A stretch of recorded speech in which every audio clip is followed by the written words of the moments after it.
Re go dumedise lebitsong le matla la morena le mopholosi wa rona le Jesu Kriste.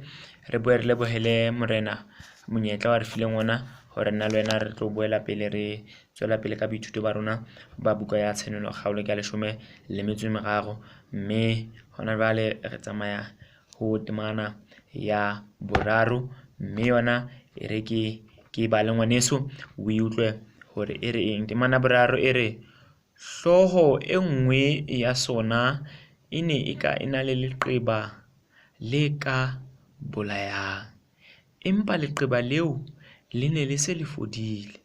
Lefatshe lohle la hlolwa la latela sebatana seo. Mona re fumana kapa re elellwa yona taba ena ya hore sebata sena ho e nngwe ya dihlooho tsa yona ile ya fumana leqeba, mme o tlo elellwa taba hore dihlooho di ke tse supileng. Ho e nngwe ya dihlooho ho na le naka le lenyane le nang le mahlo a motho, le nang le molomo o buang boikakaso kgahlanong le mookamedi ya phahameng, le buang ka bonyefudi kgahlanong le morena Jesu kapa le Modimo ka tsela e kgethehileng. Mme o tlo elellwa taba hore leqeba lena le hlahang le hlaha hantle le hlaha ho hlooho, yona hlooho e nang le lenaka lena le lenyane. Hobaneng re re jwalo? Hobane history e beha hantle tsela hore nna le wena re tle re kgone ho utlwisisa hore hantle e bua ka hlooho e feng, mme elellwa taba hore leqeba lena ho etsahetseng hore letle.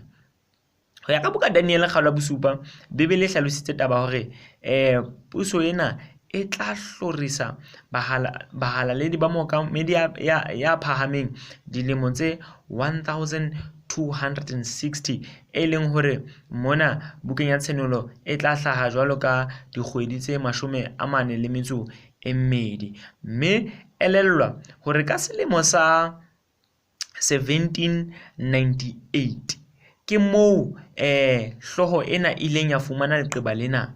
Ho tlile jwang hore e fumane leqeba lena, kapa leqeba lena le bolela eng? Elellwa ngwaneso hore taba kena ka 1798 mopapa Pius wa botshelela o ile a tshwarwa, mme a tshwarwa ke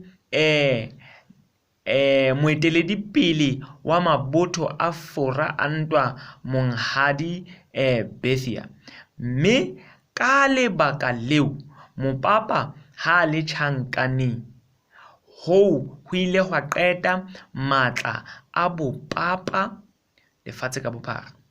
Ha e qeta matla a bopapa, ke ka moo le la fumana leqeba, hobane mopapa o na sa le tjhankaneng, mme mopapa o ile a shwela tjhankaneng. Ka mora yona nako eo kereke ena ya bopapa ile ya lahlehelwa ke mafatshe a yona a mang a itseng ka lebaka la seo se ileng sa etsahala. Ke ka moo Bebele e hlalosa taba hore ile ya fumana leqeba. Mme ntho nngwe hape ke ena e ke batlang hore o e elellwe, ke taba ena hore lefatshe lohle la hlolwa la latela sebata. Hobaneng moapostola Johane morena Modimo a mmontsha taba tsena? O mmontsha taba tsena ka lebaka la hore Modimo o mo senolela kapa o re senolela taba kena ya hore lefatshe lohle le ile la hlolwa. Le hlolwa ke eng? Ke merero ya sebata sena se dutseng troneng ya Satane, se etsang merero ya Satane. Hobaneng lefatshe le ile la hlolwa? Hobane lefatshe le etsa thato ya Satane. Le ha lefatshe kapa baina ba bang lefatsheng ba sa tsebe hore ba etsa merero ya Satane, e tla tabeng ya kgumamelo ngwaneso, tabeng ya ho kgumamela morena Modimo. Morena Modimo o itse re hopole letsatsi la Sabata hore ka lona ke moo re tla mo kgumamelang teng, mme Satane yena ha sebedisa puso ena ya Roma, e leng puso ya bone ya lefatshe, a fetola taba eo, a re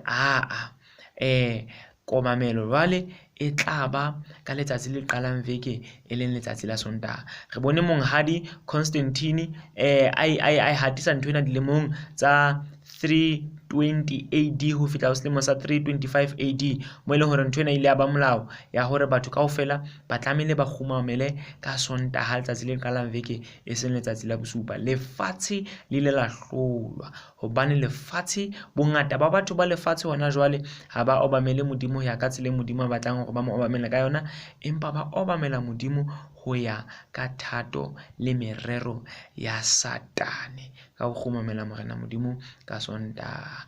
Ngwaneso, ha re kopaneng karolong e latelang mo e leng hore taba tsena re tlo di qetella. Ka re Modimo a ka retsa ka mohau, moya wa hae o halalelang o ame dipelo le dikelello tsa rona hore re etse thato ya Kreste Jesu. Ena ke thapelo ke rapelang bitsong le matla la Morena le Mopholosi. Amen.